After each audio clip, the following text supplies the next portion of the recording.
بسم الله الرحمن الرحيم دعوة يركسون وضع عائلة تي في برنامج كيني أبرون الشو أدبنا دي سلامنا ملول بعد جوكتان حلو والبيدي تاي ما أنت وحكال لنا قدبك سبس ولي قبل الوقوي سومالان قاران قبل كعوضل أو أنمودو إن dhibaatadii iyo buuqii ku soo badanayo intaanan u gudagalin barnaamijkeena daawadayaasha waxaan ka codsanaynaa waxaan aragnay daawadayaal fara badan oo ku soo biiray subscription sameeyay waxaan kaloo ku dhiirinaynaa inta ka maqan inay ku soo darsamaan committee fara badan oo loo soo qoray qaar ayaan maanta ka hadlaynaa soo qaadanaynaa barnaamijkeena ku soo daraynaa dhinaca dhamaadkiisa suxufi abroon ku soo dhawo bismillaahir rahmaanir rahiim assalaamu calaykum waraxmatullaahi wabarakaatu aad baan u salaamaynaa daawadayaasha qadarinta leh iyo inta goor walba heelan nala garab joogto guubaabada oo aynu dee inaguna runtii usoo bandhigno barnaamijyo wax ku oola marka bodoqabo iyo biyoqabo way isu baahan yihiin allah yaa isku beego weeyaan waan dhowah waa tahay adoo madsan tahay waxaa qoraal aan ku arkay budgetka amniga somaliland inuu leeyahay 180 milyan oo dollar haddaba gobolka somaliland iyo budgetka iyo lacagta ma ka muuqataa ciidamada maadaama amniga loo qonday ciidamada ma ka muuqataa runtii waa arrin u baahan in wax badan laga ogaado 180 milyan marka la yiraahdo ayaa loo qondeynayaa sanadkii marka lagu dhufto ciidamada amni marka la yiraahdo waa police iyo military iyo sirdoon marka lagu dhufto militariga Somaliland lacagta inta leeg iyo booliska iyo sirdoonka waxaan aaminsanahay inay aad uga badan tahay lacagta sababtoo ah askarta Somaliland ee militariga diiwaan gashan waa dad marna gulna la siiyo marna lacag aad u yar baa la siiyaa yani noloshooda hadaad aragto dhalinyaradaasi askarta lagu sheego diifta iyo rafaadka ka muuqda ma maleyn kartid in badan oo aan garanayno dee waxa weeyaan mar dhowr bilood ayay isku gaadhaan lacagaha la siiyo booliska dadka la yiraahdo boolisku meelaha ay ka howlgalaan waa meelo kooban sirdoonka marka laga hadlayo iyaguna waa sidoo kale marka haddaan soo koobo lacagtaasi way ka badan tahay waxa ay qabtaan booliska iyo militariga iyo sirdoonka maamulka Somaliland waxayna uga badan tahay waxa jiro oo tusaale ahaan ciidamo beeleedyo lagu siiyo gunno ama ku diiwaan gashan inay ka mid yihiin maamulka Somaliland ciidamo beeleedaas waxa ka kuwa nuuxtaani oo aad u badan oo maana horena ka hadalnay oo marna beeleley amarna ciidamo ah marka lacagahaas waxay u muuqdaan in la lunsado oo si jeebab qaldan ay ku dhacaan waa gartay waana 500 oo kun maalintii lacagta ku baxayso kulay deesaad sheegtay kama muuqdaan okay waxaa jira dadyo aad u fara badan waxaa shalay wataan ka hadalnay idarad ka hadlaynay soo dhaweyntii madaxweynaha cusub ee gobolka Awdal barasaabkii baa dad soo dhaweey dadka marka siyaabo kale u arkaan nin ka mid ah dadyoga ku nool gobolka Awdal ayaa wuxuu yiri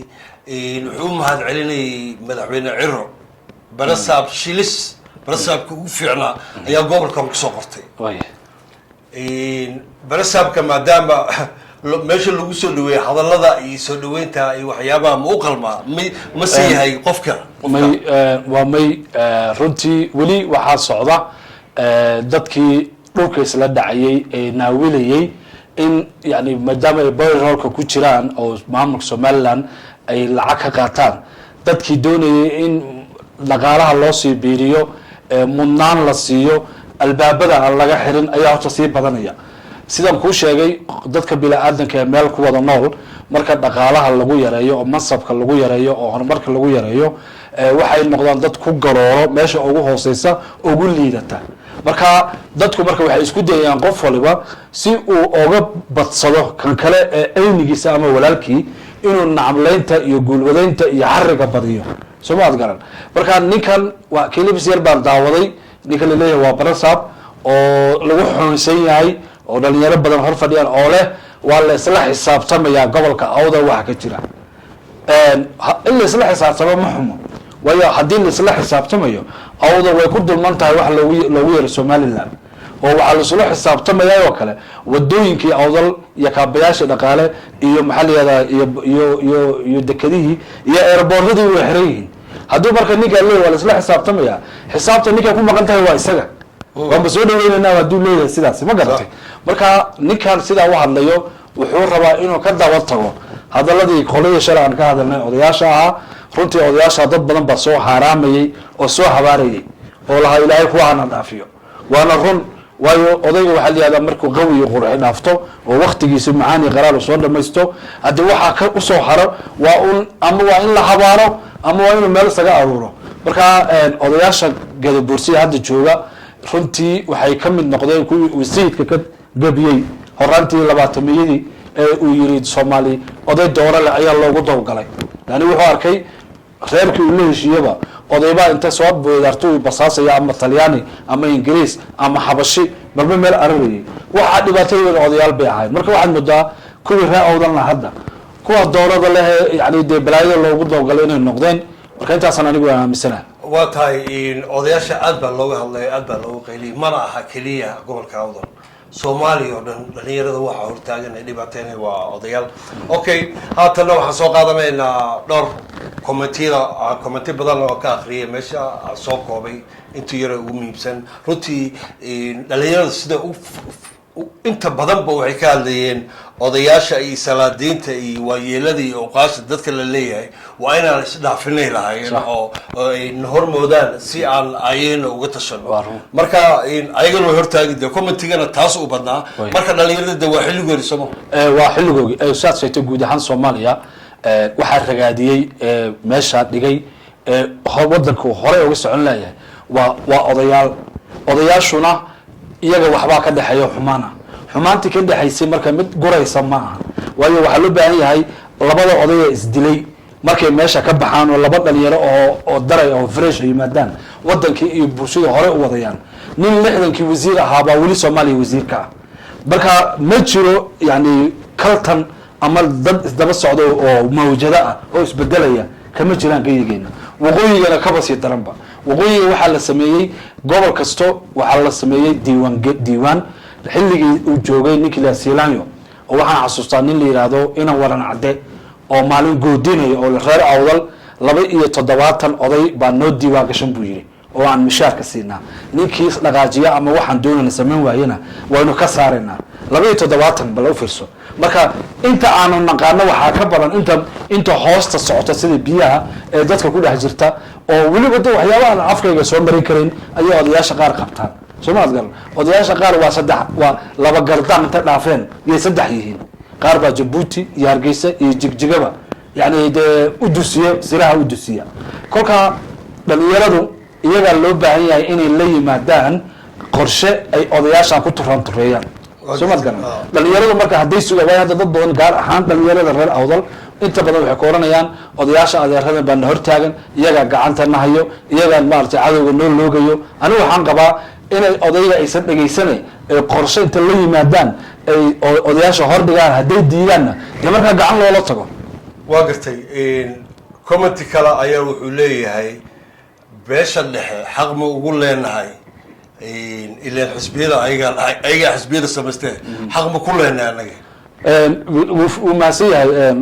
ninkaasi faalada soo qoray beesha dhexe xaq ma ku leenahay yani wuxuu la jeedaa ma wax iyaga nooga maqan baa jira waxba kaaga maqnaa maadaama ayaga xisbiyada leeyahay waxba kaaga maqno iyaga iskala xisbiyada maamulkana iyaga iskale waxaad adigu leedahay la imow maalintaas dhargi oo aad waayo wasiir 100 wasiir sameeyso oo xildhibaan sameeyso oo hay'ad sameeyso beesha dhexe waxaan iyaga isla eekaysiisay